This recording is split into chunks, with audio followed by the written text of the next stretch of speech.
नमस्ते भाई, good evening Shiva, Anil, Manjeet, Dharmendra.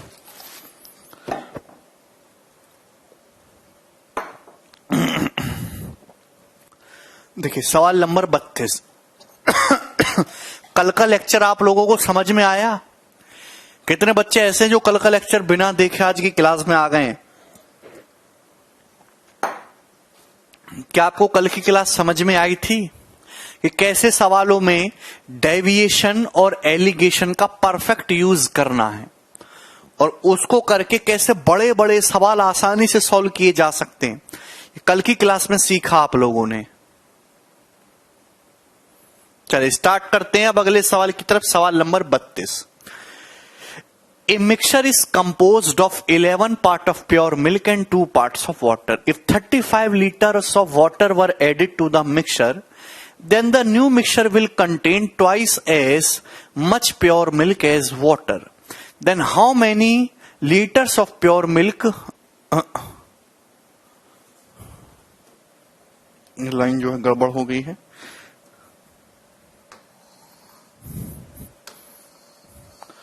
Then how many liters of pure milk does the original mixture contain? बताइए सवाल है। तो यार ये सवाल जो है this is a perfect question of mixture. इसमें आपको कुछ भी करने की जरूरत नहीं है। आपके पास एक मिक्सचर है मिल्क और वाटर का। सवाल में दे रखा है कि 11 पार्ट्स दूध है, 2 पार्ट्स पानी है, यानी कि मिल्क वाटर का रेशियो 11:2 है। मिल्क वाटर का रेशियो 11:2 है। यदि हम मिक्सचर में 35 लीटर पानी मिला दें, अगर हम मिक्सचर में 35 लीटर पानी ऐड करते दे हैं तो मिश्रण में पानी की तुलना में दुगना दूध होगा। तो अब जो है मिश्रण में जो दूध की मात्रा है वो वाटर का डबल हो जाती है। मिल्क जो है वो वाटर का डबल होगा, रेशियो 2:1 हो गया। तो ओरिजिनल मिक्सचर में कितना दूध था, ये सवाल है। तो दोस्तों आपको यहां पे वाटर ऐड किया है, मिल्क तो ऐड नहीं किया। बराबर कर लेते हैं, मिल्क 11 और 2 को इक्वल कर लेते हैं, 22 या 2 से गुणा करो, ये 22 हो जाएगा, 4 हो जाएगा। अब यहां 11 से गुणा करो तो 11 दूनी 22, 11 एकम 11, 22:11। मतलब दूध पहले भी 22 था, दूध आज भी 22 है। मैंने दूध को चेंज नहीं किया, लेकिन वाटर 4 से बढ़ के 11 हो गया। वाटर कितना बढ़ा? 7। तो सवाल में 7 यूनिट का मतलब 35 लीटर दे रखा है, तो 1 का मतलब 5 लीटर हो गया। तो ओरिजिनल मिक्सचर में कितना दूध था? 22 यूनिट। तो 22 यूनिट का मतलब 110 लीटर हो गया। 22 पंजे 110 लीटर। तो ये वाला क्वेश्चन सबसे आसान क्वेश्चन होता है और आप इसको ऐसे ही तरीके से करेंगे, यही सवाल को सॉल्व करने का बेस्ट तरीका है और कोई नहीं। आगे चलते ये बताइए दोस्तों।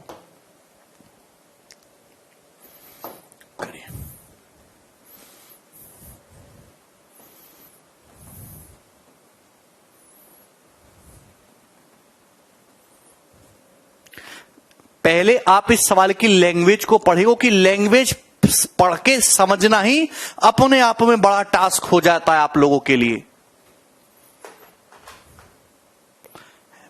सवाल सॉल्व करना तो दूर की बात है, लैंग्वेज ही समझ नहीं आता। भाषा इतनी कमजोर है तो गणित कितना कमजोर होगा।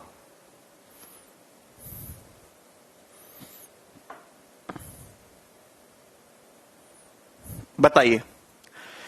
देखिए मैं आपको बात समझाना चाहता हूं। If x beaker of 100 ml containing 1:4 acid water solutions are mixed with y beaker of 200 ml containing 3:17 acid water solution, then the ratio of acid to water in the resulting mixture becomes 19:91.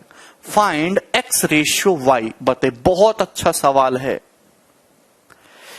आप सवाल ही नहीं समझोगे। देखिए सवाल ये हो गया, आपके पास 2 टाइप के मिक्सचर हैं। आपके पास 2 अलग अलग टाइप के मिक्सचर हैं।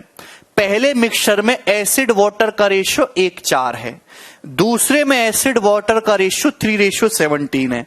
दोनों को मिक्स किया गया। मिक्सचर में एसिड वाटर का रेशियो ये है, मिक्सचर में एसिड वाटर का रेशियो ये। अब ध्यान समझिए मिक्स कैसे किया गया है।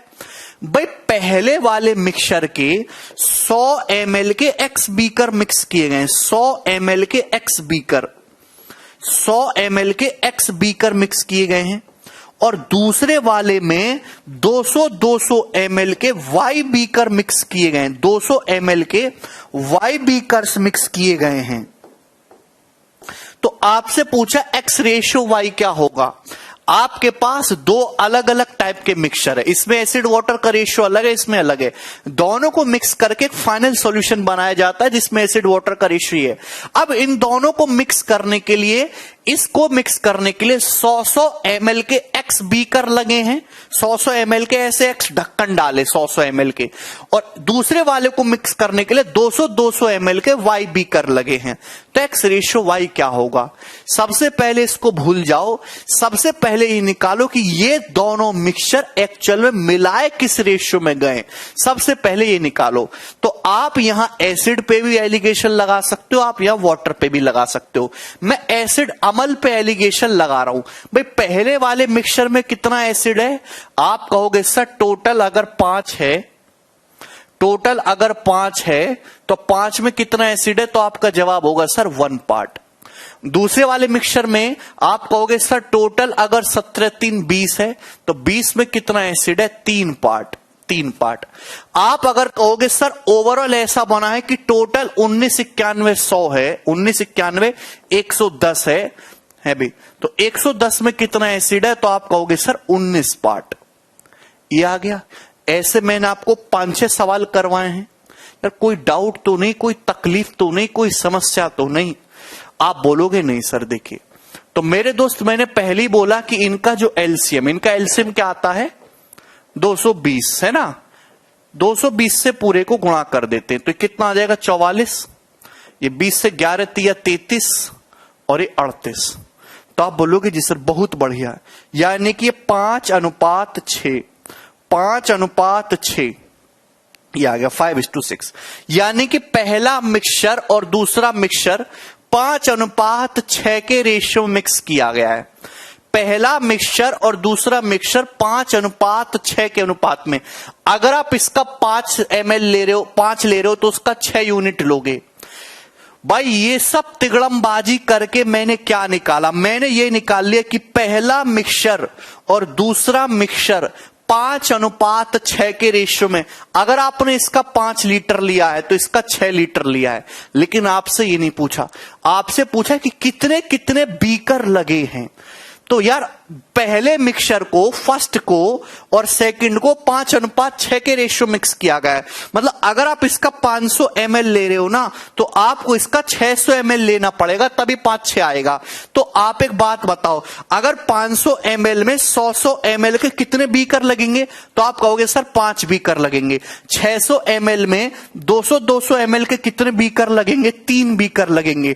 तो इतना मिक्सचर लेने के लिए जो बीकर यूज हुए, उन बीकर की जो संख्या है वो 5:3 के अनुपात में होगी, और ये आंसर है।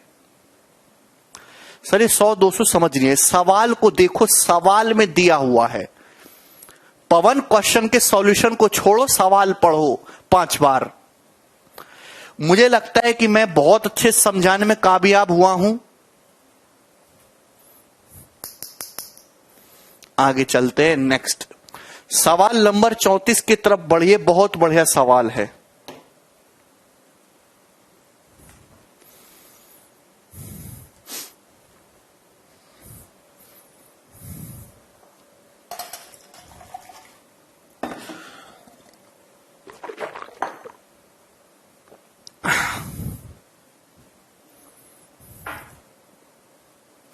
सवाल नंबर 34,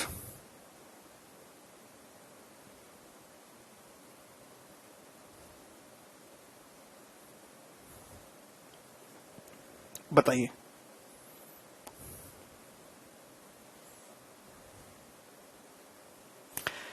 सवाल के सॉल्यूशन को मत देखो, आप सवाल की लैंग्वेज पढ़ा करो, सॉल्यूशन बाद में समझना। करिए जरा पहले सवाल। Copper is 2 times as heavy as iron, ये डेंसिटी दे रखी है। अच्छा 2:3/11 हो जाएगा, सॉरी 2:3/11। कॉपर जो है वो 2-13/11 गुना हैवी है आयरन से। देखिए डेंसिटी का मतलब होता है, डेंसिटी का मतलब होता है घनत्व, घनत्व का मतलब होता है मास बटे वॉल्यूम, द्रव्यमान बटे आयतन। किसी वस्तु के वॉल्यूम का कितना वजन है भाई, जो वस्तु जितनी ज्यादा डेंस होती है भाई उसके परमाणु उतने पास पास होते हैं। अगर आप डेंसिटी पे एलिगेशन लगाओगे तो रेशियो किसका आता है, वॉल्यूम का रेशियो आता है। तांबा लोहे के वजन से 2-3/11 गुना हैवी है। एक कॉपर है दोस्तों, ये आयरन है, तो कॉपर आयरन से कितना हैवी है, तो आप कहोगे सर 11 दूनी 22 + 3 25/11 गुना। यानी कि मैं कह सकता हूं कि अगर आयरन की डेंसिटी 11 है तो कॉपर की डेंसिटी 25 है। ये बोला है। आगे क्या बोला है, iron is 1:4/7 times as heavy as aluminium. और आयरन जो है दोस्तों, ये जो आयरन है ये एल्युमिनियम से, आयरन जो है आयरन एल्युमिनियम से 1:4/7 यानी कि 11/7 गुना हैवी है। यानी कि अगर एल्युमिनियम की डेंसिटी 7 है तो आयरन की 11 है, अगर आयरन की 11 है तो एल्युमिनियम की डेंसिटी कितना है, 7। ये तीनों की डेंसिटी हो गई। क्लियर है, क्लियर है चंदन। ये जो हैवी वर्ड है ये हैवी समझाता है डेंसिटी को, कि कोई मेटल दूसरे के कंपैरिजन में कितना हैवी है। तो मैंने कॉपर, आयरन और एल्युमिनियम की डेंसिटी का रेशियो ये निकाल लिया। सवाल में दिया है किस रेशियो में कॉपर और एल्युमिनियम को मिक्स करें जिससे कि मिक्सचर आयरन से 1.5 गुना हैवी रहे। कॉपर और एल्युमिनियम को किस रेशियो में मिक्स किया जाए जिससे कि ऐसा मिक्सचर तैयार हो जो आयरन से 1.5 गुना हैवी का हो। आप बताइए मेरे दोस्त, ये कॉपर है, ये एल्युमिनियम है, कॉपर एल्युमिनियम को किस रेशियो में मिलाया जाए है भी जिससे कि ऐसा मिक्सचर तैयार हो जो लोहे से 1.5 गुना हैवी हो। तो आप बताओ, कॉपर की डेंसिटी 25 है, कॉपर की डेंसिटी 25 है, एल्युमिनियम की डेंसिटी 11 है, और ऐसा मिक्सचर बनाना है जिसकी डेंसिटी आयरन यानी कि 11 से आयरन से 1.5 गुना हो। 1:2 का मतलब क्या होता है, 1.5 गुना। तो 11 का 1.5 गुना कितना होता है, 16.5। आप कहोगे जी सर बिल्कुल ऐसा बनाने की कोशिश करेंगे। तो किस रेशियो में मिक्स करना होगा, जब आप ये घटाओगे तो 5.5 आ जाएगा, जब आप ये घटाओगे तो कितना आ जाएगा, 8.5 आ जाएगा, यही है ना। तो रेशियो कितना आ जाएगा, 11:17। कुछ गड़बड़ हो गया, एल्युमिनियम की 7 है, 7 तो 9.5 आ जाएगा फिर ना, 9.5 8.5 यानी कि 19:17 हो जाएगा उत्तर, बी ऑप्शन। इस पूरे रेशियो को 2 से गुणा करेंगे तो 19:17 इस सवाल का उत्तर है। 19:17। बहुत बेसिक सवाल था, बहुत आसान सा सवाल था। आगे चलते, ऐसा सवाल एक और करके दिखाइए। सवाल नंबर आपके सामने जी 35 आ चुका है।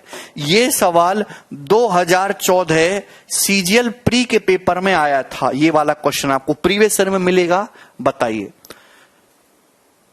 दीक्षा कह रहे सर 16.5 कैसे आया, कैसे कैसे कैसे, किस अनुपात में मिलाया जाए ताकि परिणामी मिश्रण लोहे के वजन का 1.5 गुना हो। किस अनुपात में मिलाया जाए कि मिक्सचर आयरन से 1.5 गुना हैवी हो। अरे आयरन की डेंसिटी 11 है, 1.5 गुना आयरन की डेंसिटी 11 है, 11 का 1.5 गुना हैवी करोगे तो 16.5 नहीं आता। गुणा करके, गुणा करना जानते हो कि नहीं जानते हो,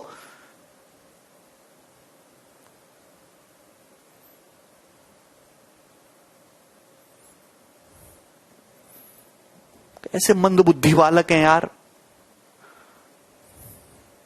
35 नंबर करिए।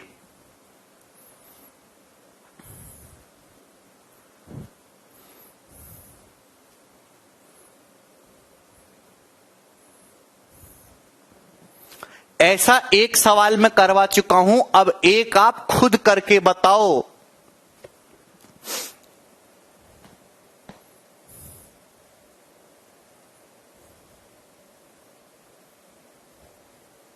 6.75 लीटर बता रहे Sonia.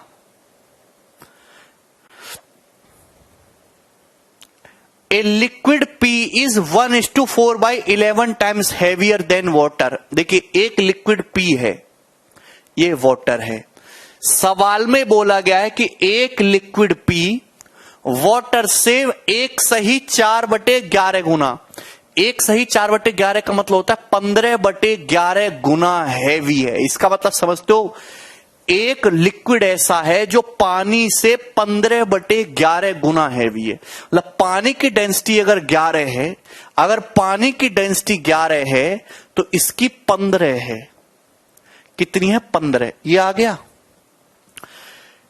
Water is 1:3/19 times heavier than another liquid. क्यों?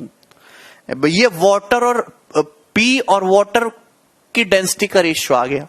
सवाल में दे रखा कि वाटर जो है वो 1/3/19 गुना हैवी है दूसरे लिक्विड क्यू से। तो 1/3/19 की फ्रैक्शन वैल्यू 19 से कम 19 3 22/19। मतलब मैं कह सकता हूं कि एक लिक्विड क्यू है, अगर उसकी डेंसिटी 19 है तो वाटर की कितनी है? 22 है। वाटर की डेंसिटी कितनी है? 22। ये रेशियो आ गया, ये रेशियो आ गया। बोलो क्या इसमें कोई तकलीफ है? वाटर जो है क्यू से जो नीचे होता है वो बेस होता है, क्यू का 19 है तो वाटर की 22 है। तो क्या आप यहां पे तीनों की डेंसिटी नहीं निकाल सकते? या वाटर दोनों जगह कॉमन है, 22 कर लेते हैं। 22 करने के लिए 2 से गुणा करनी पड़ेगी, 30 हो जाएगा, ये 22 हो जाएगा। वाटर की 22 है तो क्यू की 19 हो जाएगी। 30:22:19। ये तीनों लिक्विड की डेंसिटी का रेशियो आ गया, तीनों की डेंसिटी का 30:22:19। हाउ मैनी लीटर, अब देखिए सवाल समझिए, how many litre of liquid P, liquid P के कितने लीटर मिक्स किए जाए 18 लीटर लिक्विड क्यू के साथ, जिससे कि मिक्सचर की जो डेंसिटी है वो वाटर के इक्वल हो। यहां वेट की बजाय डेंसिटी यूज करिए वर्ड।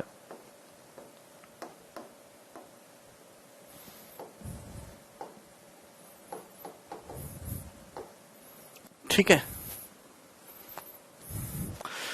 तो आपको यहां पे पी और क्यू को मिक्स करना है, पी और क्यू को मिक्स करना है, इस तरीके से मिक्स करना है जिससे कि मिक्सचर की डेंसिटी वाटर के बराबर हो जाए 22। तो आप बताओ किस रेशियो मिक्स करना पड़ेगा बाय वॉल्यूम? तो आप कहोगे सर 3:8 के रेशियो मिक्स करना पड़ेगा। पी और क्यू को 3:8 के रेशियो मिक्स करना पड़ेगा। क्या आपको समझ में आया? बोलिए। शिवांगी का डाउट है जैसे 18% की फ्रैक्शन वैल्यू 9/50 होती है, ये कैसे आएगी ये समझ नहीं आता। वाह Shivangi, what a doubt. Shivangi क्या तुमने परसेंटेज पढ़ा है? पी के कितने लीटर के साथ 18 लीटर क्यू मिलाया जाए? भाई क्यू की क्वांटिटी 18 लीटर दे रखी है, कितने गुना है ये? 9/4 गुना, यानी कि 2.25 टाइम्स। तो ये भी 2.25 टाइम्स आ जाएगा। तो पी कितना मिक्स करना पड़ेगा? 6.75 लीटर। पी कितनी क्वांटिटी लेनी होगी? 6.75 लीटर इस सवाल का आंसर है। क्या इसमें 1 रुपए का भी संदेह है तुम्हें?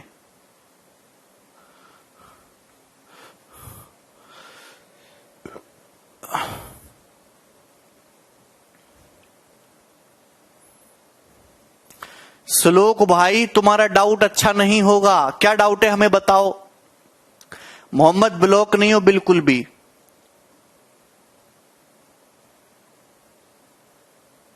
चलिए आगे चलते हैं नेक्स्ट सवाल की तरफ। अब ये बताइए दोस्त, सवाल नंबर 36 बहुत बढ़िया सवाल है और बहुत ही ज्यादा इंपॉर्टेंट सवाल है। ऐसे सवाल मैं आपको पहले भी करवाता रहा हूं और आज फिर से करवा रहा हूं। बताइए। अच्छा अजय,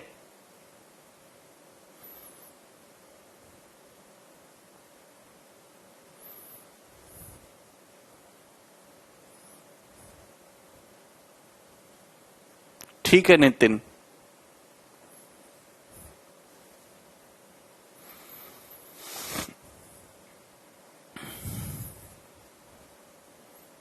सवाल सॉल्व करिए, सवाल नंबर 36। देखिए, if a beer of 750 ml बोतल हैज 9% एल्कोहल, आपके पास एक बियर की बोतल है 750 ml जिसमें 9% एल्कोहल है, और एक वाइन की बोतल है 500 ml जिसमें 14% एल्कोहल है। अगर बियर की 2 बोतल, वाइन की 3 बोतल मिक्स की जाती हैं, तो आप बताइए एल्कोहल का परसेंटेज क्या होगा सॉल्यूशन में। बहुत आसान सवाल। देखिए, 2 चीजें, आपके पास बियर है और वाइन है, ठीक है। बैंकिंग में ऐसे सवाल आते हैं खासकर। 750 ml की बियर की बोतल है, 750 ml की बियर की बोतल है जिसमें 9% एल्कोहल है, 9%, और 500 ml वाइन की बोतल है। वाइन की कितनी बोतल है? वाइन की 500 ml की बोतल आती है जिसमें 14% एल्कोहल है। आपने क्या किया है? आपने बियर की 2 बोतल ली हैं और वाइन की 3 बोतल ली हैं, एक साथ मिला दी, एक साथ मिला दी। तो बताओ ओवरऑल एल्कोहल में, ओवरऑल जो है, मैं तुरंत समझ गया कि घोल में percentage of alcohol in the solution.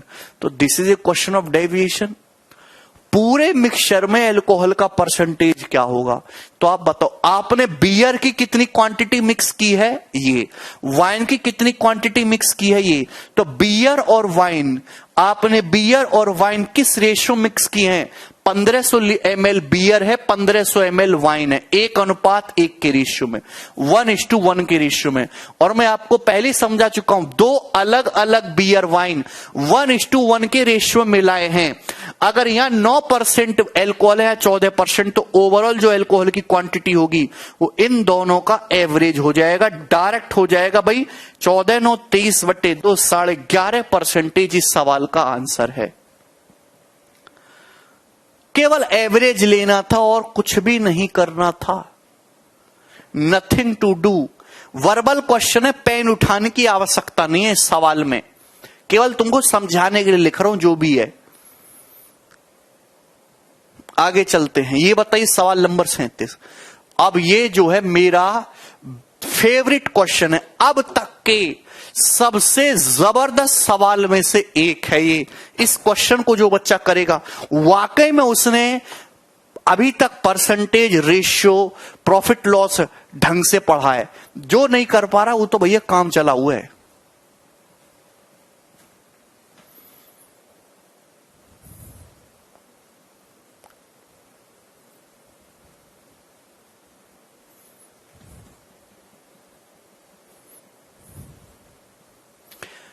This is one, सारी नॉलेज झोंक दो अपनी जो आपने परसेंटेज, प्रॉफिट लॉस रेशियो में पढ़ी है। अंकित बिल्कुल इग्नोर नहीं कर रहा। भाई तुमको इग्नोर करूंगा तो मैं रोटी कैसे खाऊंगा ये बताओ, है भाई? करिए। उत्तर चाहिए इस सवाल का, नहीं श्लोक। क्या है क्वेश्चन बताना, थोड़ा सा लिख दो बस।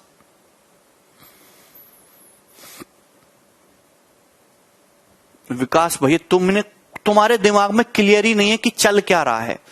आप सभी लोगों को दोबारा से पढ़ने की जरूरत है, दोबारा से। आगे मत पढ़ो तुम, बार बार उन्हीं चीजों को रिवाइज करो, पहले ढंग से समझो। एक चीज को 5-5 बार सुना करो, ऐसे नहीं होगा भैया तुमसे कुछ भी। अंकित, जिस दिन तुम किसी लायक हो जाओगे,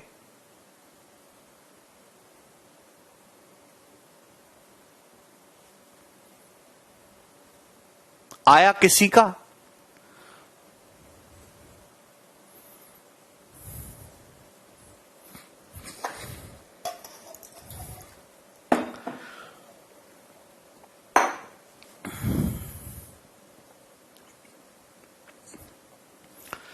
वन रेशो 1 क्यों किया सर? बाबू ये छोड़ो बेटा, तुम पहले डेविएशन पढ़ो, जो मैं 2-2 घंटे तुम्हें समझाया हूं कि क्या होता है, कैसे बैलेंस किया जाता, क्या बेस वैल्यू होती है, क्या वेटेड एवरेज होता है, आप वो पढ़ो। ये सब छोड़ दो, काम की चीज नहीं है तुम्हारे।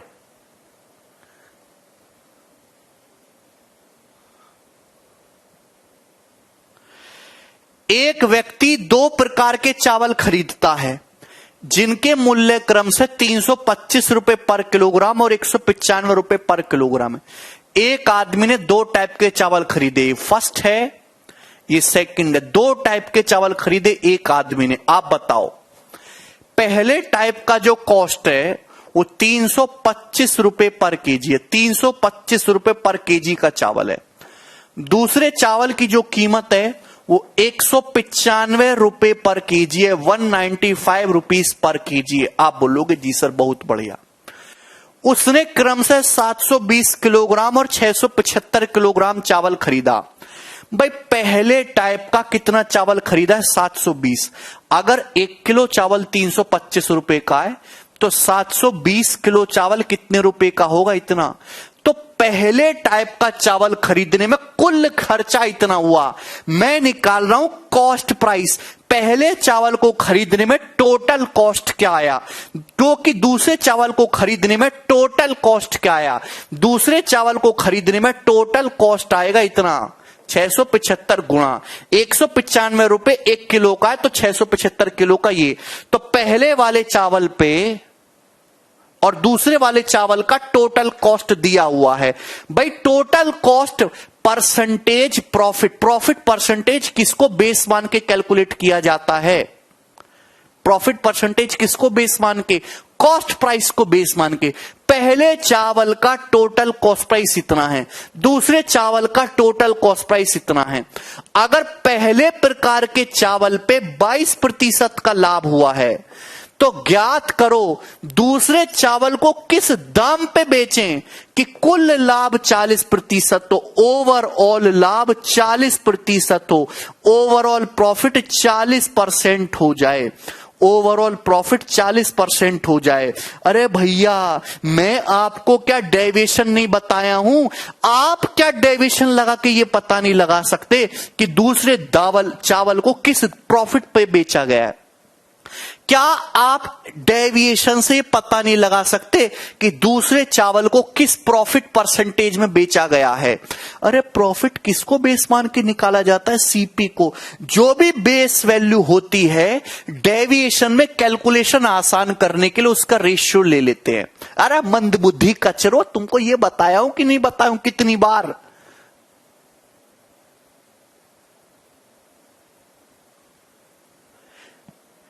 फर्स्ट टाइप के चावल और सेकंड टाइप के चावल के सीपी यानी कि बेस वैल्यू का रेशियो ये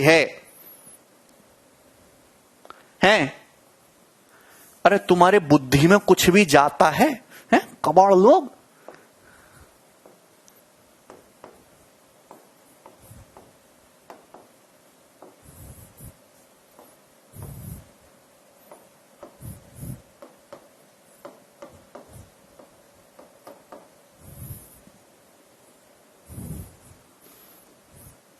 आया?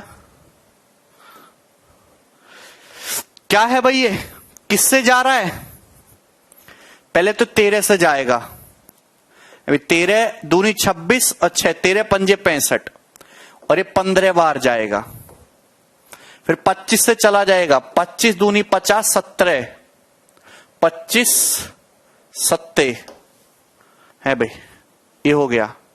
फिर उसके बाद 9 से ये 80 और 9 तिया 27, फिर 5 से 16,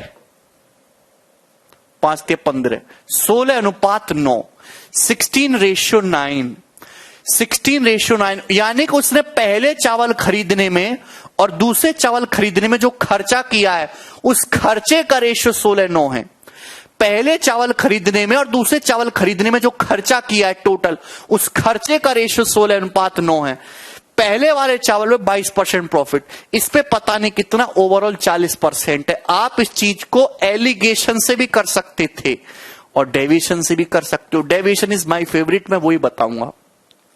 अगर ओवरऑल 40 है तो यहां भी 40% होना चाहिए, यहां भी 40% होना चाहिए, लेकिन यहां 40 ना होकर 22 है। कितना कम है? 18 कम है। कितना कम है? 18। तो इतने 16 गुणा 18 यहां पे कम है, तो यहां पे एक्स्ट्रा करा दो बैलेंस करने के लिए। 16 इंटू 18% इज द डेविएशन है ओवर कितना? सेकंड टाइप के चावल है ना, बटे 9। तो 40 9 दूनी 18, 40 प्लस 32 72%, यानी कि सेकंड टाइप के चावल को 72% प्रॉफिट में बेचा गया है। 72%, 72%। डबल बार एलिगेशन से भी तो कर सकते आनंद, ये आनंद है दुख में रहने वाला। एक बार एलिगेशन लगाने की जरूरत नहीं, जो है डबल डबल लगाएगा, है लगाओ डबल डबल, तुम्हारी ऐसी तैसी।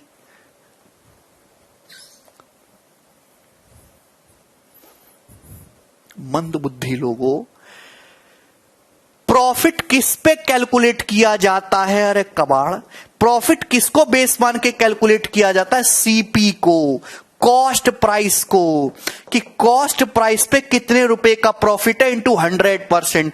प्रॉफिट पे एलिगेशन लगाओगे तो सीपी का रेशियो आता है। एक आदमी ने 2 टाइप के चावल खरीदे, एक आदमी ने 2 टाइप के चावल खरीदे मंदबुद्धि। पहले चावल और दूसरे चावल खरीदने में जो खर्चा हुआ है वो सीपी का रेशियो 16:9 है। कैसे निकाला? यहां खर्चा कितना हुआ? 325 गुणा 720, यहां खर्चा हुआ इतना, इसका रेशियो ले लो। पहले चावल और दूसरे चावल खरीदने में जो टोटल खर्चा हुआ है उसका रेशियो 16:9 है। पहले चावल पे 22% प्रॉफिट है, मूर्ख। ओवरऑल 40% मूर्ख है। तो आप बताओ सेकंड टाइप के चावल पे कितना परसेंट प्रॉफिट हुआ होगा? अरे नहीं निकाल सकते। 40 और 22 का डिफरेंस 18% होता है। अगर 9 का मतलब 18 है तो 16 का मतलब 32 है। अगर यहां 40 मीन वैल्यू से कम है तो यहां मीन वैल्यू से ज्यादा आएगा। भाई ये मीन वैल्यू होती है, इन दोनों के बीच में ही कहीं ना कहीं आएगा। अगर ये 40 से छोटा है तो 40 से बड़ी वैल्यू आएगी। कितनी बड़ी आएगी वैल्यू? 32। तो 40 प्लस 32 72%। इतनी बुद्धि नहीं है तुम में? ये बात कई बार समझाऊं तुम्हें, मुझे गुस्सा आता है इतना पढ़ाने के बावजूद भी जब तुम्हारी बुद्धि में नहीं जाता।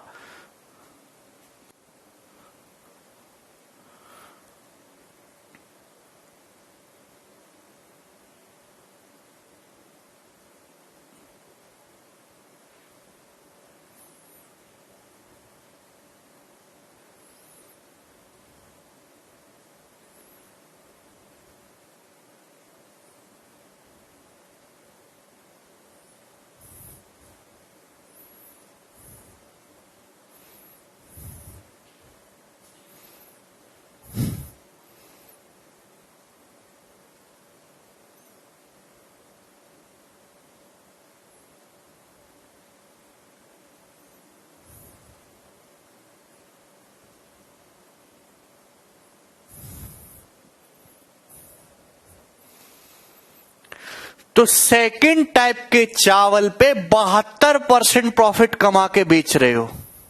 सवाल में पूछा है दूसरे प्रकार के चावल को किस दाम पे बेचा जाए। आप बताओ, जो दूसरे टाइप के चावल है ना, जो दूसरे टाइप के चावल है वो 195 रुपए पर केजी के खरीदे थे। कितने खरीदे थे? 195। दूसरे टाइप के जो चावल थे वो 195 रुपए पर केजी के खरीदे थे। अगर 72% प्रॉफिट कमाओगे, 72% प्रॉफिट कमाओगे, अगर सीपी 100% है, 72% प्रॉफिट कमाओगे तो सेलिंग प्राइस क्या होगा? 172%, यानी कि 1.7। तो ये सेलिंग प्राइस आ जाएगा आपका। क्लियर है? ये होगा ना सेलिंग प्राइस? बोलिएगा। अगर 195 को 200 भी मान लूं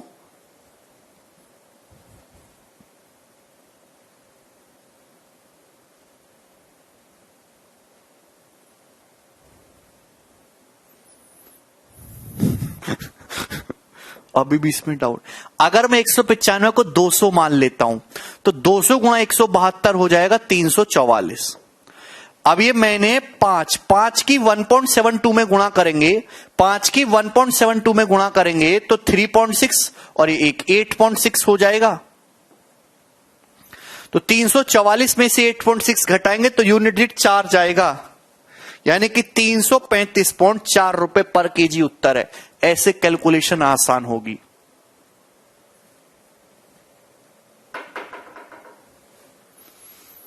बोलिए मैंने कैसे किया कैलकुलेशन को आसान, मैं ऐसे करता हूं। देखिए दोस्त 200 माइनस 5 कर लिया, ध्यान से सुनिएगा, दिमाग में करता हूं मैं। 1.72 की 200 में गुणा करेंगे 344। देखिए 1.72 है, 1.72 की 5 में गुणा करेंगे, 5 में गुणा करने की जरूरत नहीं है, 10 से करो। 1.72 की 10 से करोगे तो 17.2, 17.2 का आधा होता है 8.6, आधा हो गया। घटाइए,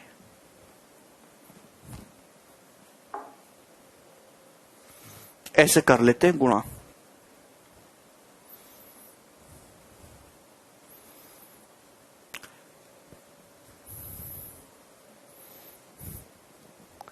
अरे तुमको ये चीज समझ में आई बेटा? कोई नहीं पढ़ाता इन सब चीजों को, पेपर में आता है तो बच्चे बौखला जाते हैं, रोने लगते हैं। मैं आपको इतना बढ़िया मेथड दे रहा हूं ना, किसी बुक में नहीं मिलेगा, गूगल पे नहीं मिलेगा, सब एक्समान के करते हैं।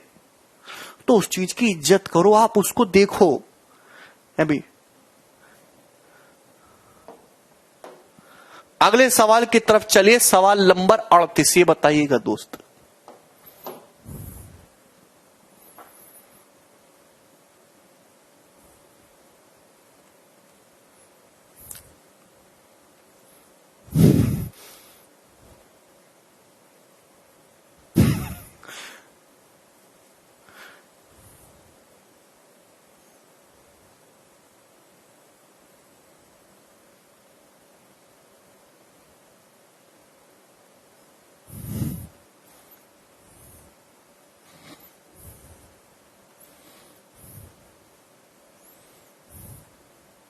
सर हम लोगों को 2 बार एलिगेशन लगा के बताया गया था, अरे आनंद सब बेकार है भैया।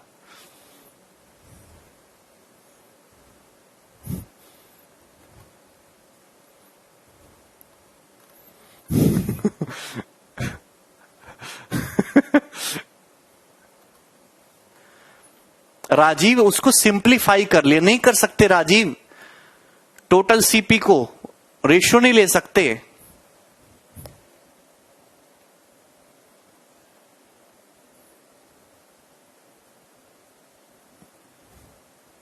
बताइए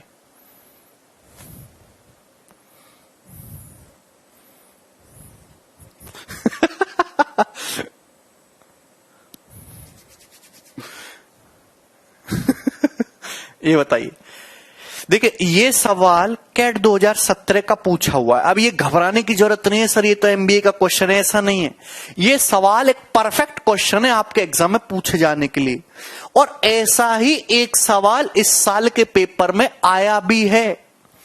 देखिए एक क्लास में 20 लड़के और 30 लड़कियां हैं, एक क्लास में 20 बॉयज हैं, ध्यान सुनेगा, एक क्लास में 20 बॉयज हैं और 30 गर्ल्स हैं, ठीक है, अच्छी बात है। In the mid semester exam, mid semester के एग्जाम हुए तो average score of girls was 5 higher than that of boys. Mid semester के एग्जाम में लड़कियों के जो औसत मार्क्स हैं वो लड़कों से 5 ज्यादा थे, ठीक है। फाइनल एग्जाम जब फाइनल एग्जाम हुआ तो average score of girls dropped by 3। Final exam में लड़कियां पढ़ी नहीं तो उनका एवरेज स्कोर 3 नंबर घट गया, जबकि average score of entire class increased by 2, जबकि इंटायर क्लास का एवरेज स्कोर 2 बढ़ा। तो आप बताइए लड़कों के the increase in average score, लड़कों के एवरेज स्कोर में कितना फर्क पड़ा है, बोलो। देखिए मेरे दोस्त, मेरे प्यारे भाई, समझिए, आप एवरेज तो जानते हो ना, एवरेज मार्क्स कैसे निकालते हैं भाई, किसी क्लास का एवरेज मार्क्स कैसे निकालते हैं? एवरेज मार्क्स क्या है कि क्लास में जितने भी स्टूडेंट हैं उन सभी के मार्क्स जोड़ लो, सभी के मार्क्स जोड़ लो, टोटल मार्क्स, और उसको डिवाइड कर दो किससे? नंबर ऑफ स्टूडेंट से। भाई क्लास में सारे लड़कों के मार्क्स जोड़ लो और सारे लड़कों की संख्या से सारे स्टूडेंट की संख्या से डिवाइड कर दो, दैट इज द एलिगेशन है भाई, बोलो। तो अगर आप एवरेज मार्क्स पे एलिगेशन लगाओगे तो रेशियो किसका आएगा? रेशियो आएगा एवरेज मार्क्स पे एलिगेशन लगा के नंबर ऑफ स्टूडेंट का। अब दोस्तों एक क्लास में बॉयज भी हैं और एक क्लास में गर्ल्स भी हैं। लड़के 20 हैं और लड़कियां 30 हैं।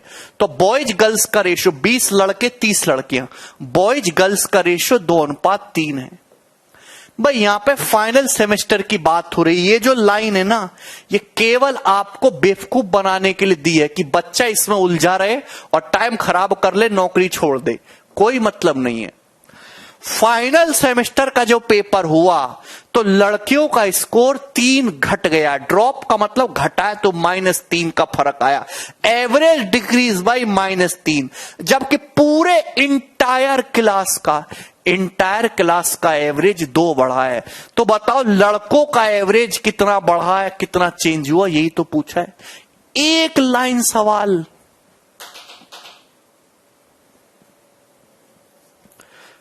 एवरेज स्कोर गर्ल्स का फाइनल सेमेस्टर में 3 घटा, इंटायर क्लास का 2 बढ़ा, तो लड़कों पे क्या फर्क पड़ेगा उनके एवरेज पे? अरे बता दो, क्या करोगे तुम? Practice practice practice. राकेश कितना गणित पढ़ती हो तुम? पढ़ने का मतलब कॉपी पेन से पढ़ना, गुचड़ मुचड़ करना होता है। केवल वीडियो देखने से नहीं होता, कुछ भी होता, दुनिया देख रही है।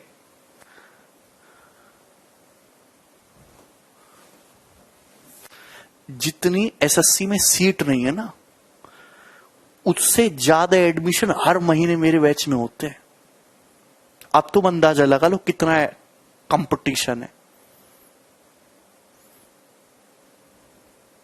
जितनी सीजीएल के एग्जाम में सीट नहीं है ना, उससे ज्यादा बच्चे हर महीने एडमिशन लेते हैं। और मेरे जैसे कितने टीचर हैं बड़े बड़े, हमसे भी बड़े। लल्लू पल्लू करने से कुछ नहीं होगा। दानव बैठे हुए हैं राक्षस तुम्हारे हक का खाने के लिए। छीनना पड़ता है हलक में से हाथ डाल के, मेहनत करनी पड़ती है। उसी का सिलेक्शन होगा जिसकी मेहनत दूसरों से ज्यादा होगी।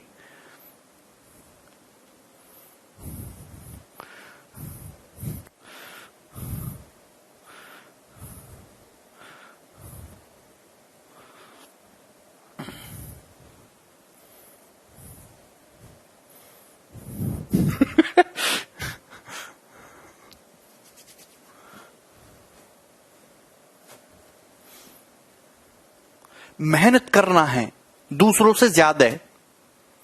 भाई बच्चे हमारे पास क्यों आते हैं सबसे ज्यादा पढ़ने के लिए? हम सबसे मेहनत से पढ़ाते हैं, बच्चों को दिखता है। सेम चीज आप अपने अंदर भी लाओ।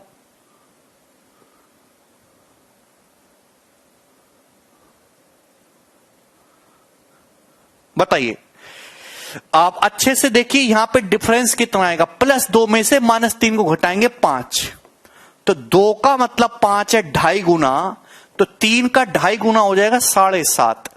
3 का 2.5 गुना 7.5। बोलिए आप बताओ दोस्तों, ये मीन वैल्यू से छोटा है। देखिए मीन वैल्यू 2 है, 2, ये -3 है, मीन वैल्यू से छोटा है।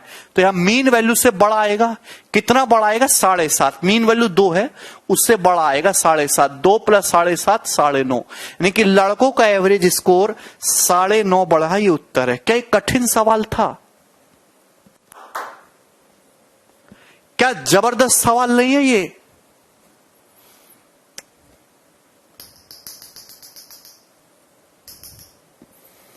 आगे चलिएगा। देखिए इससे मिलता जुलता सवाल सीएचएसएल 2019 के पेपर में डाला, मुझे बहुत अच्छा सवाल लगा। इसे जरा करके बताओ आप लोग। कोई मीनिंग नहीं राजेश।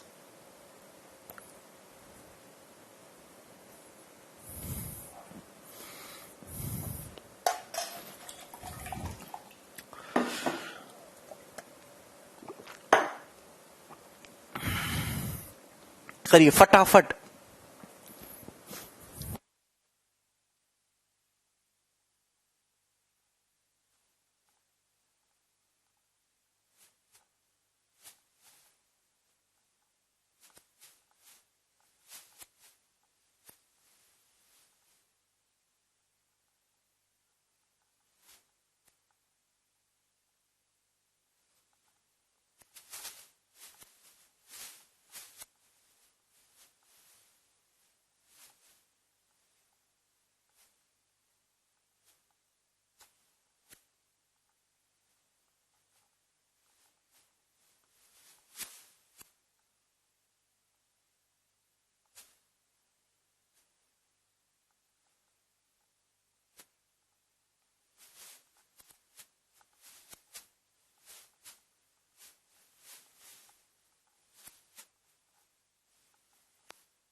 करो भैया। आर्यन 96 बता रहे, 96 बताने की हिम्मत कैसे हुई आप लोगों की? इतनी हिम्मत हुई तुम्हारी? Several student have taken an exam, कुछ स्टूडेंट ने एक एग्जाम दिया। There was an error in the answer key, answer key में एक एरर हो गई which affected the marks of 48 student, जिसने 48 स्टूडेंट के मार्क्स को अफेक्ट किया। एरर हुई, 48 स्टूडेंट के मार्क्स अफेक्ट हुए और उनके एवरेज मार्क्स 78 से घट के 66 हो गए। ठीक है, रिमेनिंग स्टूडेंट के एवरेज मार्क्स 3.5 बढ़ गए और रिजल्ट ये हुआ कि ऑल स्टूडेंट का एवरेज मार्क्स 4.5 रिड्यूस हो गए। तो आप बताएं नंबर ऑफ स्टूडेंट कितने हैं जिन्होंने एग्जाम अटेंड किया है? देखिए भाई, मेरे एवरेज पे एलिगेशन लगाओगे तो डायरेक्ट स्टूडेंट की संख्या का, जहां 2 एंटिटी और उनका ओवरऑल दिया हो, तुरंत एलिगेशन लगेगा। भाई स्टूडेंट के मार्क्स निकाल रहे थे, 48 स्टूडेंट्स के जो है एरर हुई और उनके एवरेज मार्क्स 78 से घट के 66 हो गए, यानी कि उनके एवरेज 12 घट गया, 12। रिमेनिंग जो स्टूडेंट है उनके एवरेज मार्क्स कितने बढ़ गए? उनके एवरेज मार्क्स 3.5 बढ़ गए, रिमेनिंग जो है। और पूरी क्लास का क्या हुआ? ऑल स्टूडेंट का एवरेज 4.5 मार्क्स रिड्यूस हुआ है। ओवरऑल क्या हुआ है? 4.5 मार्क्स रिड्यूस हुआ है। तो आप बोलोगे जी सर ये हो गया।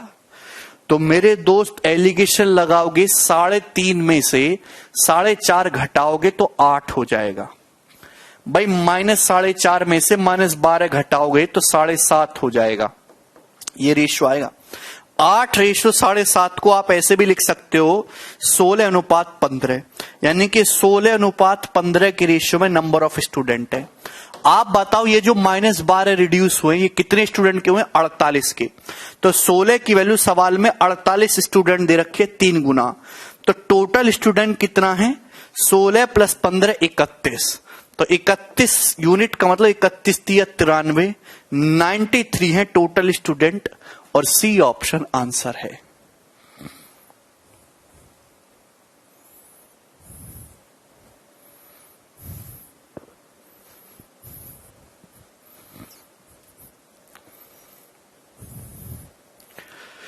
इससे बढ़िया सवाल नहीं बन सकता एलिगेशन की एप्लीकेशन पे। आगे चलते हैं अगले सवाल की तरफ। ये बताइए सवाल नंबर 40। वाह सचिन वाह। ठीक है, आगे चलते हैं। ये इंपॉर्टेंट क्वेश्चन है मेरे प्यारे भाई, 2 तरीके से बताऊंगा, 2 तरीके से। एक खरगोश है जो कंट्रोल डाइट है, डाइटिंग पे चल रहा है खरगोश, उसको daily 300 gram of a mixture of 2 food, daily 300 gram food खिलाते हैं उसे, जो 2 फूड्स का मिक्सचर है, फूड एक्स फूड वाई। एक खरगोश 300 ग्राम फूड खाता है डेली, फूड एक्स और फूड वाई का मिक्सचर। फूड एक्स में 10% प्रोटीन है, फूड वाई में 15% प्रोटीन है, और रैबिट की डाइट एग्जैक्टली 38 ग्राम प्रोटीन देती है डेली। तो आप बताओ फूड एक्स कितना है मिक्सचर में? ध्यान से देखिएगा, 16, 15, 31 हो गया सालू टोटल। आप बताओ food x out of total food x में कितना प्रोटीन है? 10%। फूड वाई में कितना प्रोटीन है? 15%। तो ओवरऑल कितना प्रोटीन है? ओवरऑल इतना कितना प्रोटीन है? तो आप कहोगे सर टोटल फूड है 300, टोटल फूड है 300 ग्राम। 300 ग्राम में प्रोटीन कितना है? 38 ग्राम प्रोटीन है अभी टोटल 38 ग्राम प्रोटीन है। परसेंटेज में कितना है? इंटू 100%, तो आ जाएगा 38/3%। ओवरऑल जो प्रोटीन है वो 38/3% है, ये हो जाएगा 38/3% ओवरऑल प्रोटीन, ये आ गया। तो आप बताओ भैया यहां पे सिंप्लीफाई करना है तो 3 से गुणा कर दो, 30, 45, 38। तो यानी कि फूड एक्स फूड वाई की क्वांटिटी किस रेशियो में? 7:8 के रेशियो में, 7:8 के रेशियो में, ये आ जाएगा। बोलिए क्या इसमें कोई डाउट है? टोटल कितना हो गया जी? 15। Total food 15। 15 का मतलब 300 ग्राम दे रखा है 20 गुना। 20 गुना तो फूड एक्स भी 20 गुना हो जाएगा। 7 का 20 गुना 140 ग्राम। 140 ग्राम उत्तर आ जाएगा बी ऑप्शन 140। देखिए इसी बात को लिखने का मैं आपको एक दूसरा तरीका भी बताता हूं, वो समझिए। लिखने का जो है बस तरीका बदल जाएगा, है यही। एक खरगोश डाइटिंग पे है, एक खरगोश डाइटिंग पे है जो 2 टाइप के फूड खा रहा है, फूड एक्स और फूड वाई। फूड एक्स में कितना प्रोटीन है? 10%। फूड वाई में कितना प्रोटीन है? 15%। और ओवरऑल कितना प्रोटीन खा रहा है? 38 ग्राम। ओवरऑल कितना प्रोटीन खा रहा है? 38 ग्राम। 38 ग्राम खा रहा है ओवरऑल। तो आप डायरेक्ट इसी पे फोकस करो। देखिए अगर मैं ये कहूं, ध्यान सुनिएगा, अगर मैं बिल्कुल एलिगेशन ही लगाऊंगा, टोटल फूड खाता है 300 ग्राम, टोटल फूड खाता है 300 ग्राम, जो कि एक्स और वाई का मिक्सचर है। फूड एक्स में 10% प्रोटीन है। अगर मैं ये मान लूं कि सारा का सारा एक्स है 300 ग्राम, 300 ग्राम सारा का सारा फूड एक्स खा रहा है जिसमें 10% प्रोटीन है, तो 300 का 10% कितना आता है? 30 ग्राम प्रोटीन होगा। 30 ग्राम होगा जो है ये। क्लियर है? अरे मंदबुद्धि लोगों इधर देखो, तुम्हारे बस की है कुछ? अगर मैं ये मानूं फूड वाई में कितना प्रोटीन है, तो आप कहोगे सर 15%।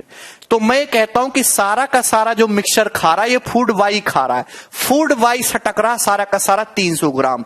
फूड वाई में प्रोटीन कितना है? 15%। तो 300 का 15% फूड वाई में कितना है? 45 ग्राम। तो दोस्तों आप ऐसे निकाल सकते हो, जो बात आप एक स्टेप एक्स्ट्रा करके निकाल ले हो, उस बात को आप इस बात को डायरेक्ट लिख सकते हो। ऐसे ये डायरेक्ट लिख सकते हैं। समझ में आया कि नहीं समझ आया?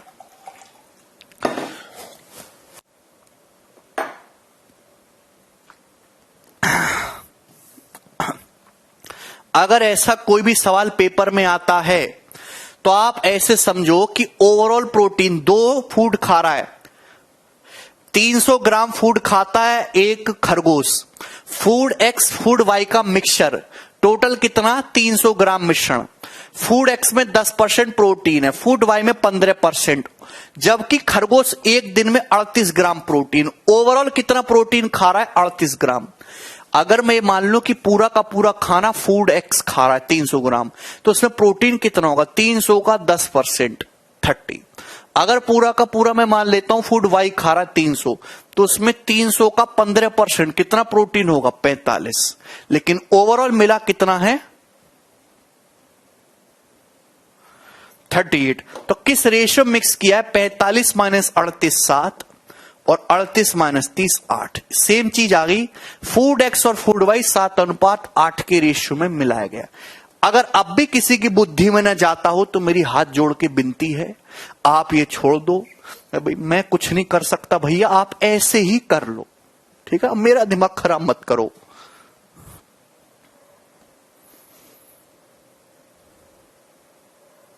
क्यों का जवाब कुछ नहीं, क्यों का जवाब कुछ नहीं। इस बात को डायरेक्ट लिखने का तरीका ढूंढ लिया गया है, कैसे भी हो। क्यों का कोई मतलब नहीं।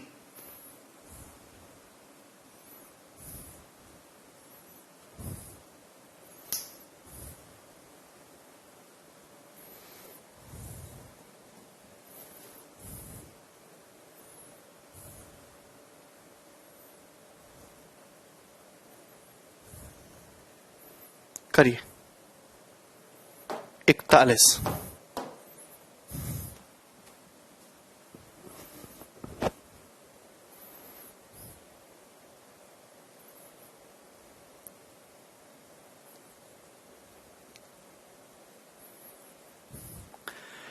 ये भी मोस्ट इंपॉर्टेंट क्वेश्चन है, पेपर में आता है। ये मोस्ट इंपॉर्टेंट सवाल है। सवाल में दे रखा है, एक परीक्षा में एक छात्र प्रत्येक सही उत्तर के लिए 6 अंक प्राप्त करता है।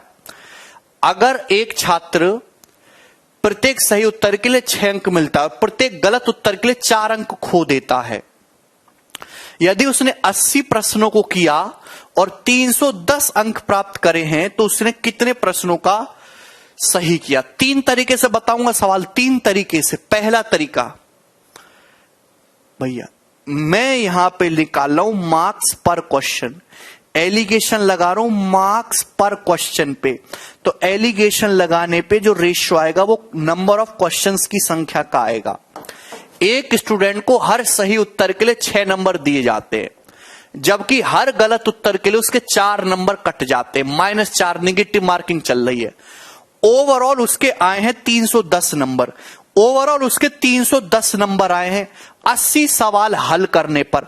तो पर सवाल पे कितना नंबर मिला है, एवरेज कितना नंबर मिला है पर सवाल पे? तो आप कहोगे सर एवरेज उसको 31/8 नंबर मिला है पर सवाल पे। मार्क्स पर क्वेश्चन ये है। तो आप कहोगे जी सर, तो एलिगेशन लगाओगे या 8 से गुणा करोगे तो 8 × 48, 8 चौक 32 और 31, तो कितना आ जाएगा? 31 - 32 67 और 48 और -31 17। यानी कि सही गलत जो क्वेश्चन सॉल्व किए हैं उनकी संख्या का रेशियो 67:17 है। बोलिए, ये आ गया। टोटल कितना सही किया है? 80। टोटल कितना अटेम्प्ट किया? 80। 67 और ये 63 आ जाएगा। 80 का मतलब 80 दे रखा है, तो 63 का मतलब 63 हो जाएगा। तो 63 सही है, 17 गलत है। ये तरीका हो गया। दूसरा तरीका समझो, दूसरा तरीका समझिए। ऐसे ऐसी चीज बताऊंगा ना, डायरेक्ट लिखो इस बात को, एक स्टेप खराब मत करो। एक स्टूडेंट ने 80 सवाल अटेम्प्ट करे, 80 सवाल अटेम्प्ट करके उसके नंबर आए 310। कितने नंबर आए? 310।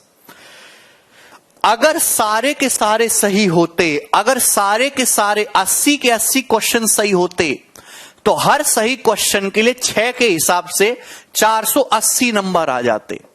अगर हर क्वेश्चन सही होता तो 80 के हिसाब से हर क्वेश्चन सही करने पर 6 के हिसाब से 480 नंबर आते। अगर सारे के सारे क्वेश्चन गलत करता, 80 के 80 गलत करता, तो हर क्वेश्चन पे 4 नंबर माइनस करते तो नंबर आते 320, जबकि ओवरऑल आए हैं 310। तो रेशियो कितना आ गया? डायरेक्ट, ये देखिए डायरेक्ट आ गया। आपको एक स्टेप लिखने की जरूरत नहीं पड़ी, 63:17। तो जिस चीज को आप एक लाइन एक्स्ट्रा करके लिखते हो वो डायरेक्ट हो जाएगा। अरे बात समझ में आई? तो टोटल क्वेश्चन सही गलत 80 हैं। 80 का मतलब 80, तो सही कितने? 63। 63 का मतलब 63।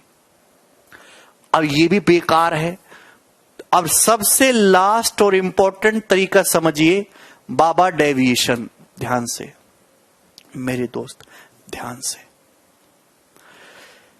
एक परीक्षा में एक स्टूडेंट को हर सही एक सवाल सही करने पर 6 नंबर मिलते हैं, जबकि एक सवाल गलत करने पर 4 नंबर कट जाते हैं। अगर उसने 80 प्रश्नों को सॉल्व किया तो उसके 310 नंबर आए हैं। कितने प्रश्न सही किए? अब देखिए, ध्यान से सुनिएगा।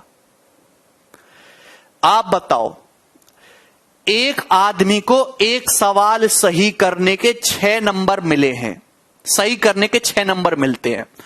अगर 80 के 80 सवाल सही करता, अगर 80 के 80 सवाल सही करता तो नंबर मिलने चाहिए थे 480। नंबर कितने मिलने चाहिए थे? 480। एक आदमी को एक सवाल सही करने के 6 नंबर मिलते हैं। अगर 80 के 80 सही करता तो नंबर आते 480, पर उसके नंबर कितने आए हैं? 310। नंबर केवल 310 आए तो उसके उम्मीद से 170 कम आए। 170 नंबर कम आए हैं उसके। अगर सारे के सारे सवाल ठीक हो जाते तो 480 नंबर आते। लेकिन नंबर केवल 310 आए, 170 नंबर कम आए। अरे ये 170 कम क्यों आए? ये 170 कम क्यों आए? ये 170 कम क्यों आए? इन गलत सवालों की वजह से। भाई जो सवाल सही होके 6 नंबर देता, उस सवाल को आपने गलत करके -4 पे पहुंचा दिया। यानी कि हर गलत सवाल पे आपको 10 रुपए का नुकसान हुआ है, हर गलत सवाल पे। भाई मैं अगर सारे के सारे सवाल सही मानता हूं तो 6 रुपए का फायदा होता, 80 सवालों पे 480 नंबर आते, पर नंबर आए केवल 310, 170 नंबर कम आए। ये काहे को कम आए? भाई जिस हर सवाल पे 6 रुपए का फायदा होता सही करने पे, उस पे गलत करके 4 का नुकसान किया, तो हर सवाल पे 10 रुपए का बेड़ा गर्क कर दिया। तो 170 कम, अगर एक गलत सवाल पे 10 नंबर कम हो रहे हैं तो 170 कम 17 गलत सवाल पे हुए होंगे। तो 17 सवाल गलत हैं, तो बाकी का 63 सवाल जो है 80 में से घटा दो, वो सही है और ये आंसर है। ये एक वर्बल तरीका है, बिना पेन उठाए। पेन उठा दिया तो वही आदमी जो है द्रोही है, दोरही, समझे ना? पढ़ाई का द्रोही है, वो दुश्मन है।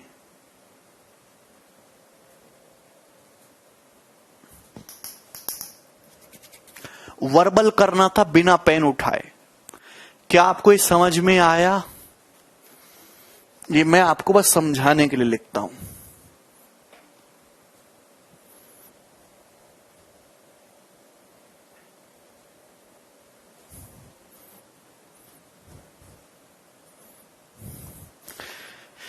एक और सवाल कराऊंगा जी, ऐसा 42 नंबर, ये बताओ। बहुत फेमस क्वेश्चन है ये, रेलवे में इतनी बार सवाल आया, मैं क्या बताऊं इस सवाल को। आप इस सवाल को एलिगेशन से भी कर सकते हो और शिफ्टिंग से भी कर सकते हो। आप दोनों से करके देखो जरा।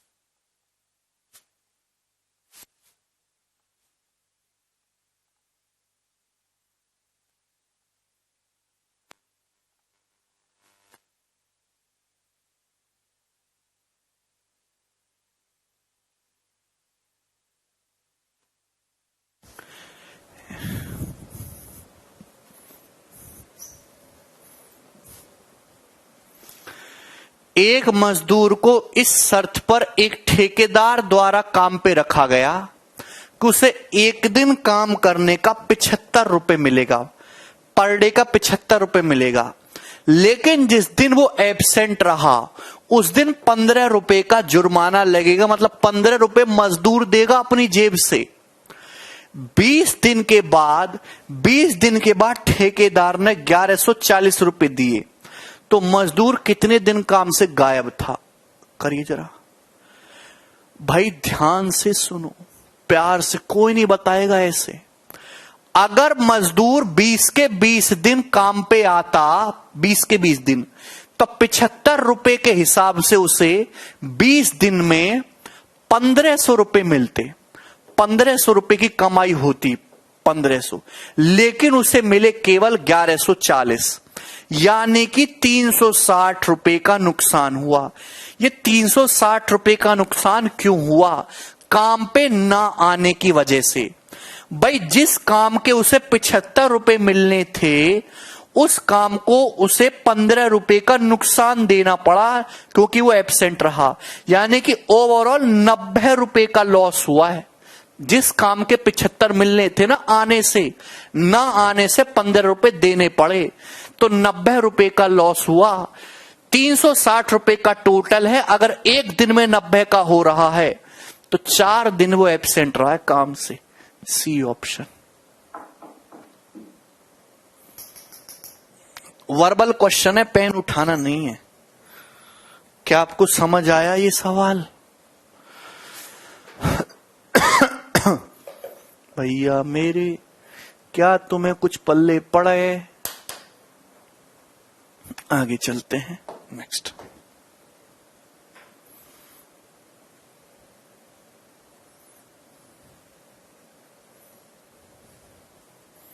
बताइए।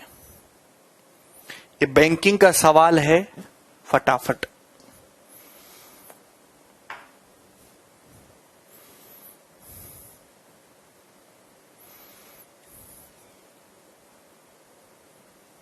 Very good Sachin.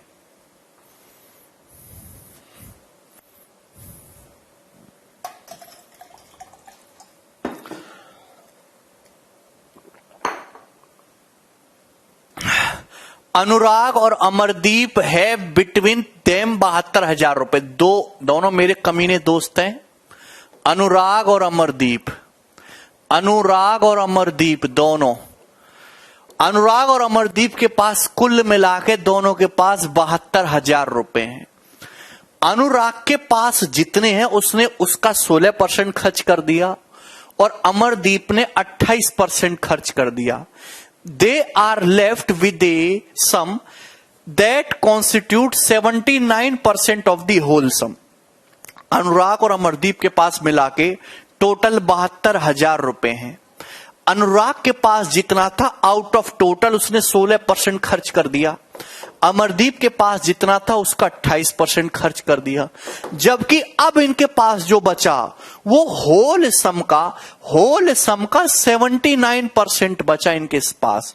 होल सम का 79% बचा, यानी कि टोटल सम अगर 100% था तो 79% बचा है, यानी कि ओवरऑल खर्च कितना हो गया? 21%। 100 में से 79 घटाओ तो 21% खर्च हो गया ना, 21% खर्च हो गया ना।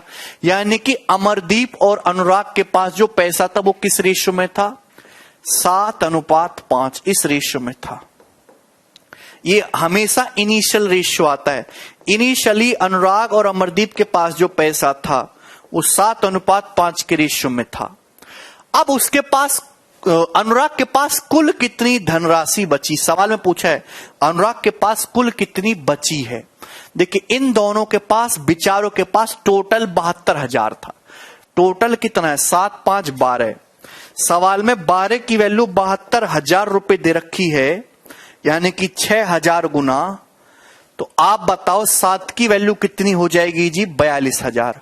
तो अनुराग के पास शुरुआत में इनिशियली 42,000 रुपए थे। अगर आपसे पूछा कि अनुराग के पास शुरुआत में कितने थे तो उत्तर बता देते 42,000। लेकिन पूछा यह है कि कितने बचे, तो अनुराग ने 16% खर्च कर दिया है। अनुराग ने खर्च 16% कर दिया है, तो जो अब बचा है 100 - 16 84% बचा, 84% है भी। यानी कि ये 2 जीरो हट जाएगा, जीरो के बाद 8 आएगा, यूनिट डिजिट। ए ऑप्शन है।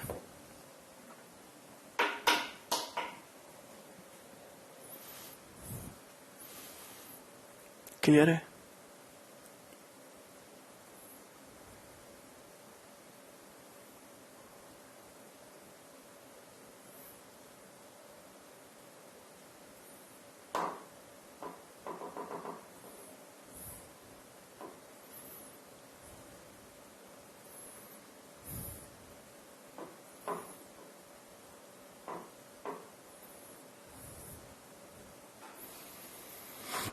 आगे चलते हैं यार।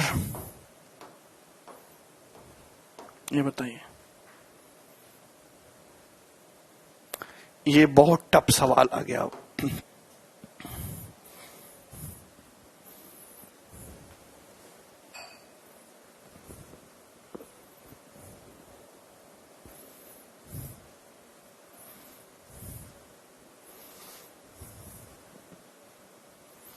अब ये जबरदस्त सवाल आ गया आपके सामने, करो जरा।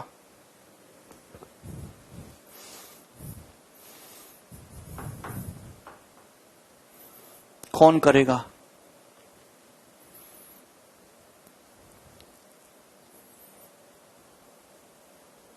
बताइए। देखिए, two types of tea Darjeeling and Assam are mix. दो प्रकार की चाय, दार्जिलिंग और आसाम की चाय को मिक्स किया जाता है और बेचा जाता है 40 रुपए पर 100 ग्राम के हिसाब से। ये मिक्सचर का प्राइस दे रखा है।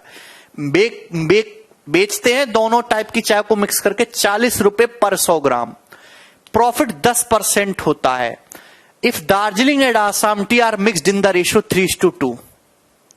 अगर हम दार्जिलिंग और आसाम टी को 3:2 के रेशियो मिलाते हैं तो प्रॉफिट 10% होता है। लेकिन अगर हम दार्जिलिंग और आसाम टी को 2:3 के रेशियो मिक्स करते हैं तो प्रॉफिट 5% होता है। तो आप बताइए कॉस्ट प्राइस कितना है पर 100 ग्राम का दार्जिलिंग और आसाम टी के?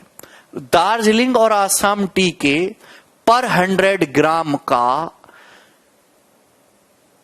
कॉस्ट प्राइस का रेशियो क्या है? करिए, कैसे होगा? सवाल का जवाब दीजिए आप लोग हमें।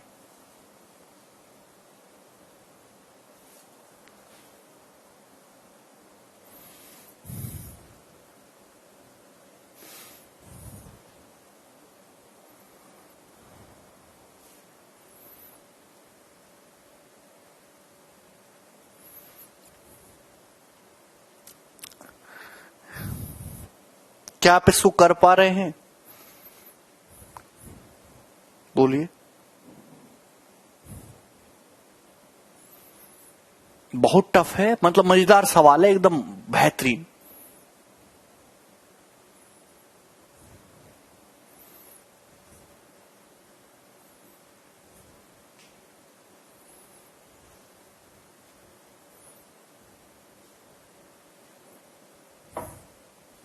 कर पा रहे हैं क्या?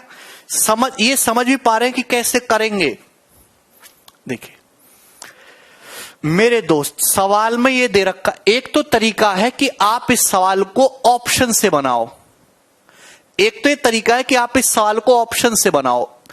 आपके पास दार्जिलिंग और आसाम की चाय है।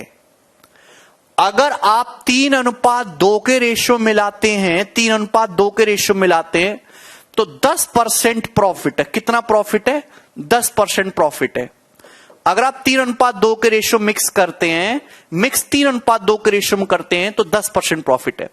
लेकिन अगर आप दार्जिलिंग और आसाम की चाय को 2:3 के रेशियो में मिक्स करते हैं तो 5% प्रॉफिट है। तो मेरे दोस्त आप एक बात बताओ कि यहां पे सीपी का रेशियो क्या है? बताइए, बोलिए भाई। देखिए यहां पे आप एक ऐसा कर सकते हो कि यहां पे सम 5 आ रहा है, तो पहले ऐसा ऑप्शन उठाओ जो डिफरेंस पे 5 दे दे। देखिए ऑप्शन से 1/1 ऑप्शन चेक करके देखना पड़ेगा, तब आपका होगा। 1/1 चेक करके देखना पड़ेगा, 1/1। जैसे अगर मैं पहला ऑप्शन सही मानता हूं कि भाई 19, 24 सही मानता हूं कि ये 19 है, ये 24 है, भाई 19 है, ये 24 है। इसका 3 किलो मिक्स किया, इसका 2 किलो मिक्स किया है, तो अब बताओ टोटल सीपी कितना आएगा? 57 और 48, 8 7 15 का 5, 5 और 1 6 4 10, 105 ये सीपी आया है। बोलो ठीक है भाई। लागत मूल्य 19 और ये 3, और प्रॉफिट कितना हुआ है भाई? 40 रुपए पर केजी के उसमें बेचा जाता है, 40 रुपए पर 100 ग्राम में। अब बताओ दोस्त, 3 और 2 5 है, 40 में बेचेंगे तो 200 का बिकेगा। एक सेकेंड, 19 और 24 अगर मानते हैं सीपी का रेशियो, तो ये 19 तिया 57 हो जाएगा, और ये 24 दूनी 48, और ये आ जाएगा 105। और प्रॉफिट कितना हुआ है जी यहां पे? 10%। ओके, दोनों कंडीशन सेटिस्फाई कर लेंगे। 57, 57 और 48, 8 7 15 का 5, 5 1 6 4 10, 105। तो ये जो है 105 रुपए सीपी है। फिर बिकेगा कितने? 10%। यहां से एसपी निकालो। अब एक बात बताओ, ये जो एसपी आएगा 10% प्रॉफिट वाला आएगा, तो आप फिर 5% प्रॉफिट निकालो। 5% की वैल्यू क्या है? तो 5% प्रॉफिट में क्या दार्जिलिंग और असम 2:3 में रेशियो मिक्स करके सेटिस्फाई हो रहा है? ये चेक करना पड़ेगा। ये होगा ठीक। तो इसमें लगेगा फिर आपको टाइम ऑप्शन चेक करने में। इसमें आपको सॉल्व ही करना पड़ेगा मेथड से। आप बताओ कैसे सॉल्व होगा? सॉल्व होगा कैसे?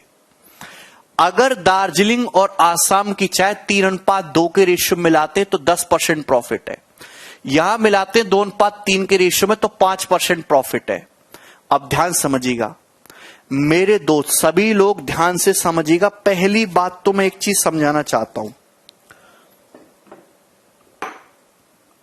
ऐसे आसानी से पल्ले पड़ जाए ना तो फिर कमाली ना हो जाए। बुद्धि लगाना आप। भाई आप टोटल जो मिक्स कर रहे हो 5 है। अगर आप दार्जिलिंग की 3 किलो ले रहे हो, आसाम की 2 किलो ले रहे हो, तो टोटल आया 5। अगर आप दार्जिलिंग को 2 किलो मिक्स करते हो तो आसाम को 3 किलो मिक्स करते हो, टोटल आया 5। टोटल आप 5 ही मिक्स कर रहे हो। टोटल कितना मिक्स कर रहे हो आप? 5 ही किलो मिक्स कर रहे हो। ध्यान से समझिएगा, टोटल 5 ही किलो मिक्स कर रहे हो। मैंने दार्जिलिंग का कॉस्ट मान लिया x, दार्जिलिंग का कॉस्ट प्राइस मान लिया x, आसाम का मान लिया y रुपए। दार्जिलिंग का कॉस्ट मान लिया x और आसाम का मान लिया हमने y रुपए। अब थोड़ी बुद्धि लगाओ, बुद्धि। 10% प्रॉफिट का मतलब क्या होता है? 10% प्रॉफिट का मतलब होता है 11/10। 5% प्रॉफिट का मतलब क्या होता है? 1/20। 5% प्रॉफिट का मतलब होता है 1/20, यानी कि 21/20। 21/20 ये आ जाएगा, ये आ जाएगा। तो आप बताओगे जी सर कोई प्रॉब्लम नहीं, यहां तक कोई परेशानी नहीं।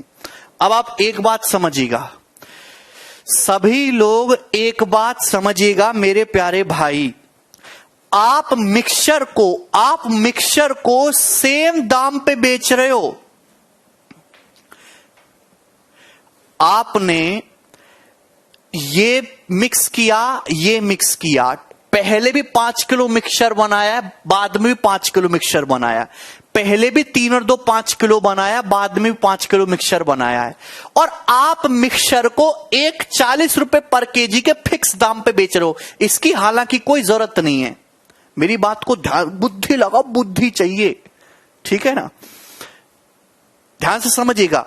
ये मिक्सचर दार्जिलिंग आसाम की चाय का, दार्जिलिंग आसाम की चाय का मिक्स करके हम किसी भी रेशियो मिक्स करके मिक्सचर बना सकते हैं और उस मिक्सचर को किसी फिक्स दाम पर बेचते हैं।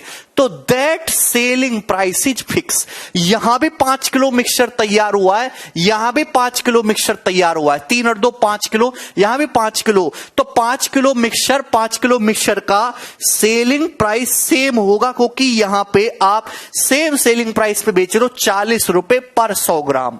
हाँ, इस 40 की कोई जरूरत नहीं है। तो मेरे दोस्त एक बात बताओ, कॉस्ट प्राइस में प्रॉफिट ऐड करने के बाद सेलिंग प्राइस आता है। यहां सेलिंग प्राइस 11 बोल रहा है या 21 बोल रहा है, तो मैं सेलिंग प्राइस को 11 गुणा 21 यूनिट मान लेता हूं। मैंने माना इससे केवल कैलकुलेशन को आसान करने के लिए कर रहा हूं। मैं माना सेलिंग प्राइस 11 गुणा 21 है।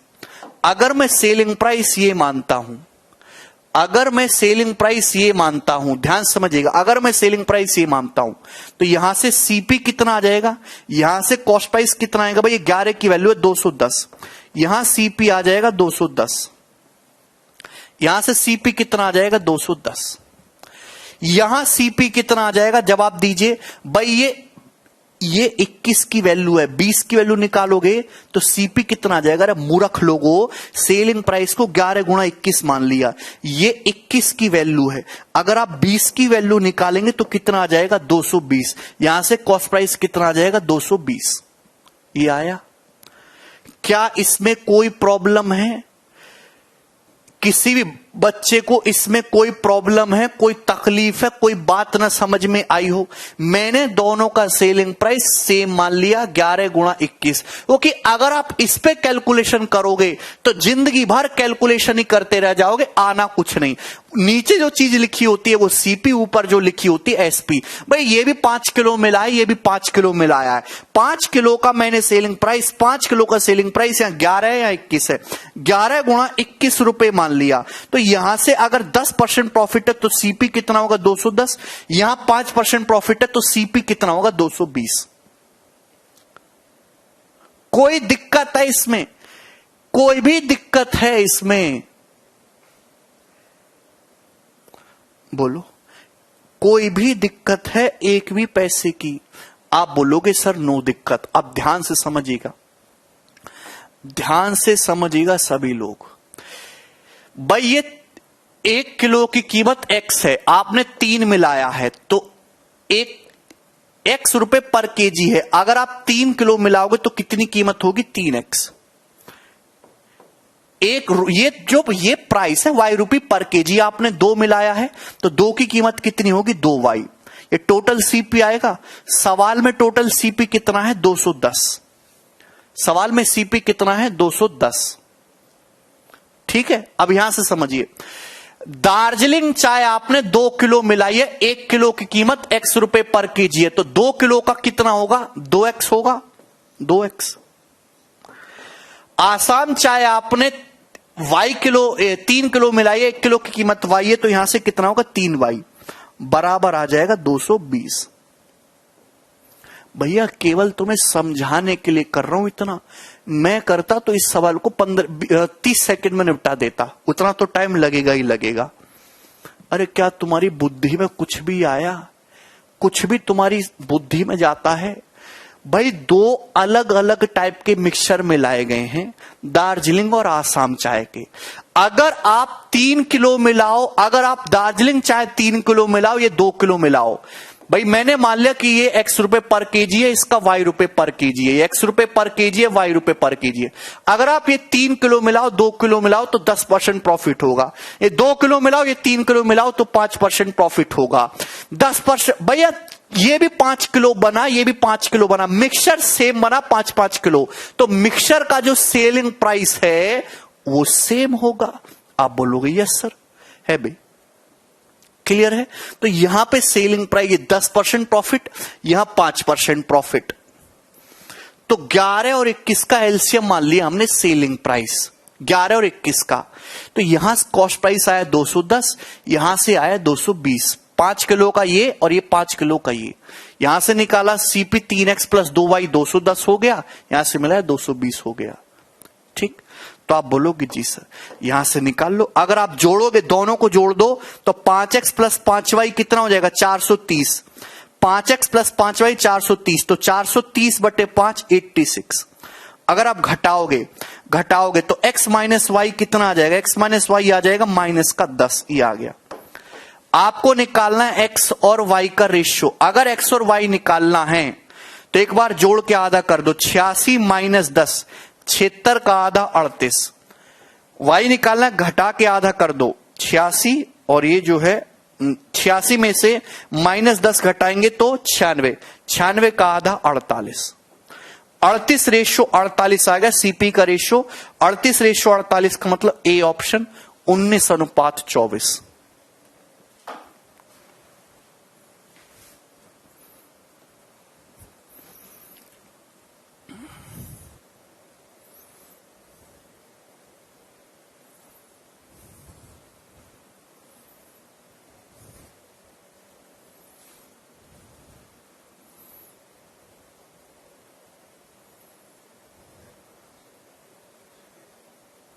क्लियर है?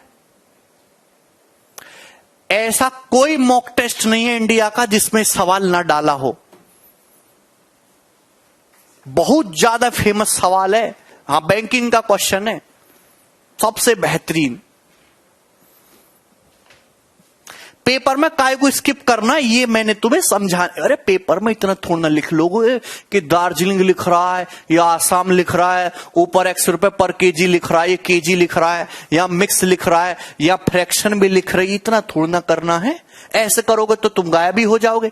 ये सब जो है, ये जिसने लिखा उसकी नौकरी गई, ये है, इतना करना है। बाकी तो सवाल में लिखा ही हुआ है।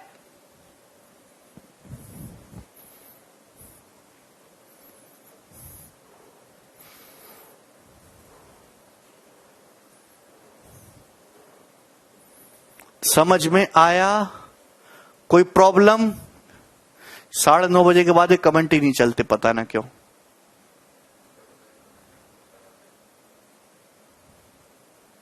ठीक है, चलिए तो आज मैं इतना ही छोड़ता हूं, बाकी कल करेंगे। ठीक है भाई, चलो बाय।